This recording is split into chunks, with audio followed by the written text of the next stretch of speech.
NBA Finals Game 1 set for Thursday night. What they do over the next 2 weeks will echo in basketball eternity. A pair in their mid-20s leading mid-level markets into a massive moment. The reward, much more than a ring. History makers and story breakers in to assess all the ripple effects. Avery Johnson and Bill Reiter. Always a pleasure to be with you, fellas. And if you could just fast forward me to Thursday, I'd appreciate that. But until then, we're going to approach this matchup from every angle possible. Today, our focus is legacy. Bill, SGA adding to his with a scoring title and a league MVP already this season. What would it mean to stack a title on top of it?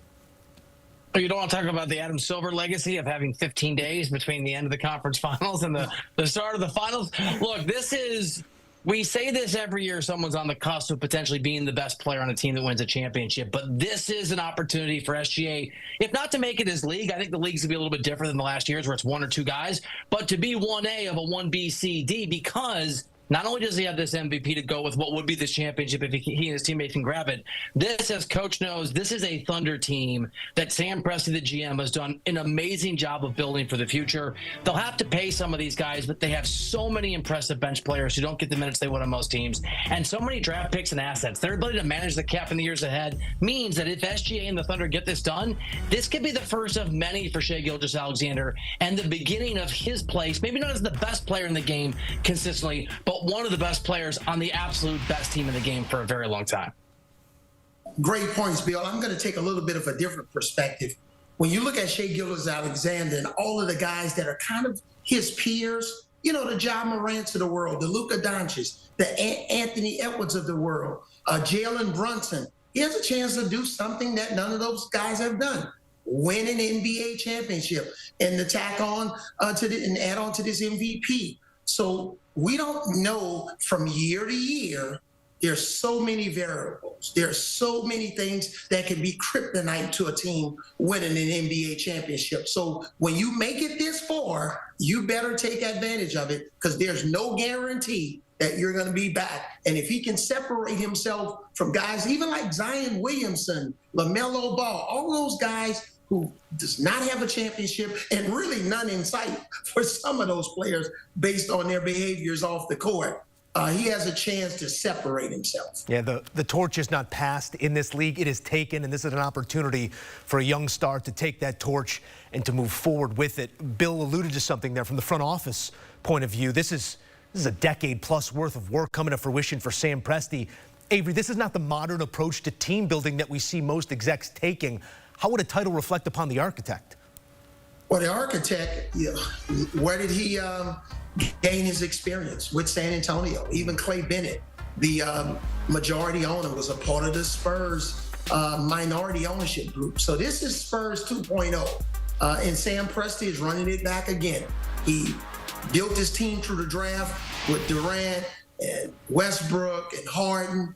Now he's built it again through the draft, but while adding Shai Gilgeous-Alexander and adding a couple of other pieces. They have the best 9-man rotation in basketball. So he's done it the right way. And not only that, independent of what the results are from this finals, this is a team that's going to be around for the next 3 to 5 years with this core. So if they can stay healthy, they're going to always be knocking on the door. Yeah, and I'll just add to everything Avery said, which is 100% accurate. And by the way, this applies for Kevin Pritchard and the Pacers as well, just not at the same level. Sam Presti was able to foresee what this new CBA was going to mean and how it was going to impact decision-making. I won't bore everybody at home with first aprons and second aprons and all the penalties, but believe me when I tell you, Sam Presti, because other GMs, and some of them don't like Sam Presti and some do, but other GMs have to acknowledge that he somehow foresaw what it would take to build a winner. And this is the new reality in the NBA. You're not going to have big threes. It's hard to construct big twos. They haven't worked in Phoenix, isn't working in LA right now, hasn't worked in Milwaukee. You have to have star power, of course, but you need depth. You have to control young players in terms of where their contracts are at. It's very similar maybe to the NFL model, where in the NFL, if you can control, say, a quarterback for a long time on a rookie deal, it gives you flexibility with the rest of the roster. That's true in the NBA. Everybody knows it now, but Sam Presti and Kevin Pritchard, the GM in Indiana too, Sam Presti saw this in advance, which is why, as Avery just said, he built something that's dominating today and is going to last for a long time. It's impressive. Well, as we pivot to the opponent here, I'm finding it hard-pressed to find anyone outside of Indy that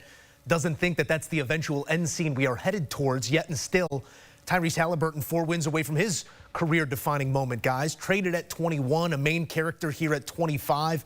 Bill, what would a title mean for Hallie, considering the underdog role that the Pacers do carry into this series? I'm going to brag just a little bit, and you can look this up. February 23rd, CBSSports.com. Even my editors didn't want to run it, but they graciously did. I wrote on the website, watch out for the Pacers. So I'm not sure if I'm going to let my ego have me pick the Pacers. I'm going to do that later in the week. But it would be, for Tyrese Haliburton, someone who has been disrespected on the level in terms of what he's achieved, at least from his own perspective, all year. People have written this guy off. They've written this team off. They called last year's run. Remember, second time in a row they made the conference finals. They thought last year's run to the conference finals was more of a fluke and about other teams' injuries than what the Pacers actually did.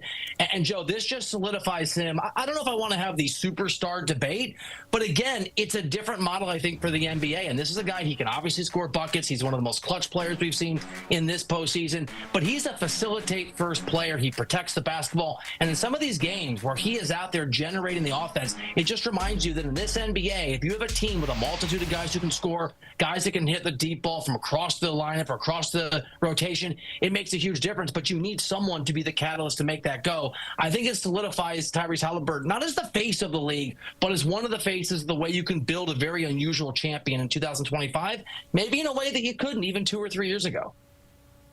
When you look at Tyrese Haliburton, he's a pass-first point guard. And you have a lot of pass-first point guards that were not able to cash in the chip. You know, guys like John Stockton, who got there twice. You look at Chris Paul.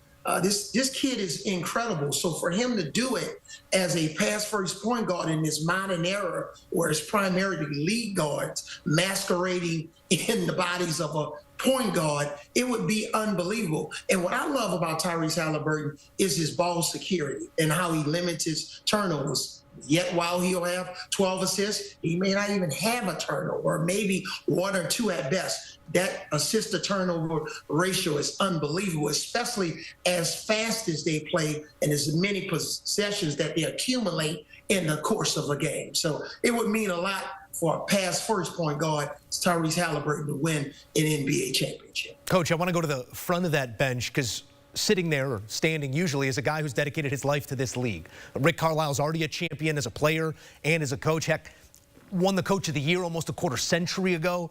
How has he evolved as the game has changed, and what would another title mean? Well, when he was with Detroit, he was more that defensive-minded coach.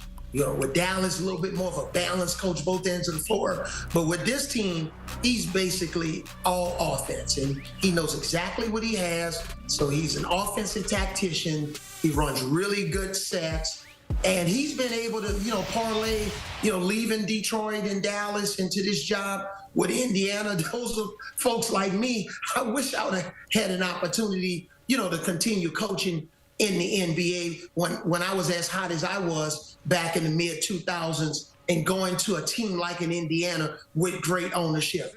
So he's a really good job, identified the talent, put these young men in the right positions to be successful. And the key also is you got to have a fantastic assistant coaching staff, because assistant coaching staffs, they can be assets or liability. And he has a really terrific assistant coaching staff. And all of that adds up to he's on the brink, guys, of extraordinarily historically rarefied air. I know we just threw the graphic up and we just showed people. I just want to say it again. He'll be one of 4 coaches if he wins this to win more than one championship with more than one team. And the last 2 guys to do it, Phil Jackson, Pat Riley. I mean, you look at that company right there. It literally puts him in a historical category. And this is not a shot in Indiana at all. And Coach is right. I mean, he was lucky to get that opportunity. A lot of deserving coaches, including coaches like Avery, do not.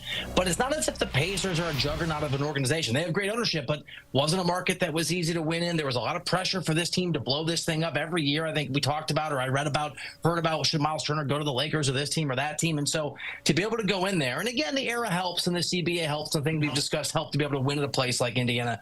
But to win a title, if he gets another one, and to win it here, it is such, I think, a vindication for his coaching and an opportunity so many people don't get, and to bring it full circle. It's also, and look, I know I like Mark Cuban, you like it better than I do, Avery, but it's also a little like, hey, Mark, hey, Dallas, hey, remember me, guys. I was a pretty good coach. I won that title for a reason. Hey, I don't know which reality we're going to live in 2 weeks' time, but I do know this. We are 10 minutes closer to tip. Thank you, gentlemen. And for more, be sure to check out the Beyond the Arc podcast. Bill Reiter, John Gonzalez breaking down all the biggest storylines from across the association. It's Beyond the Arc.